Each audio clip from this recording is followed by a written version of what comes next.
ഇന്ന് രാവിലെ സത്യം പറഞ്ഞാൽ വീഡിയോ ഒന്നും എടുക്കാൻ വലിയ മൂടൊന്നും ഉണ്ടായിരുന്നില്ല കേട്ടോ. അതുകൊണ്ട് ഞാൻ എടുത്തില്ല. എങ്ങനെയൊക്കെയോ തണുത്ത് വിറച്ചിട്ട് ഇടിച്ച് വരികയാണ്. അതിനെക്കുട്ടീനെ എന്തെങ്കിലും ഉണ്ടാക്കി കൊടുത്ത് സ്കൂളിലേക്ക് കൊണ്ടു വെച്ചിട്ട് കേട്ടോ. അപ്പോൾ ഞാൻ വിചാരിച്ചു ഇന്നത്തെ ലഞ്ച് എടുക്കാമെന്നും. ചോറടുപ്പത്ത് വെച്ചിട്ടുണ്ട്. പിന്നെ നമ്മുടെ ഇന്നത്തെ തോരൻ എന്ന് പറയുന്നത് ബീൻസും ക്യാരറ്റും കൂടി മിക്സ് ചെയ്തിട്ട് ഒരു തോരനാണ് കേട്ടോ. നല്ല ടേസ്റ്റ് ഉണ്ടായിരുന്നു. കറി എന്തെങ്കിലും വെക്കാൻ വിചാരിച്ചപ്പോൾ ഞാൻ വിചാരിച്ചു എൻ്റെ അനിയത്തി എപ്പോഴും വെക്കണം, വീട്ടിൽ വന്നു കഴിഞ്ഞാൽ എപ്പോഴും വെക്കണം ഒരു കറിയാണ് കേട്ടോ, വെജിറ്റബിൾ തീയൽ. അപ്പോൾ അവളെ വിളിച്ച് ചോദിച്ച് ഇതിൻ്റെ റെസിപ്പിക്ക് ഒന്ന് ചോദിച്ച് തേങ്ങ അരയ്ക്കാൻ നോക്കിയപ്പോൾ കറണ്ടില്ല.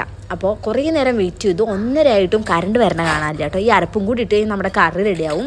ഇനിയും കറണ്ടിന് നോക്കിയിരിക്കാൻ വയ്യ. അതുകൊണ്ട് ഞാൻ ഉള്ള കറി വെച്ചിട്ട് അഡ്ജസ്റ്റ് ചെയ്തു കേട്ടോ. പപ്പടവും കുറച്ച് മുളക് വറുത്തതും തോരനും ഉണ്ടായിരുന്നു. അത് വെച്ചിട്ട് ഞാൻ ഉച്ചക്കത്തെ ലഞ്ച് അഡ്ജസ്റ്റ് ചെയ്തു. പിന്നെ വൈകുന്നേരം ഡിന്നറിനാണ് നമ്മൾ കറി ഉണ്ടാക്കിയത് കേട്ടോ.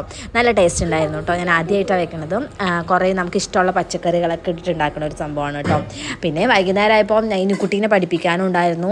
പഠിപ്പിക്കൽ വലിയ മെനക്കേടാണ് കേട്ടോ. അതെനിക്ക് എപ്പോഴും അങ്ങനെ തന്നെയാണ്. അപ്പോൾ ശരി.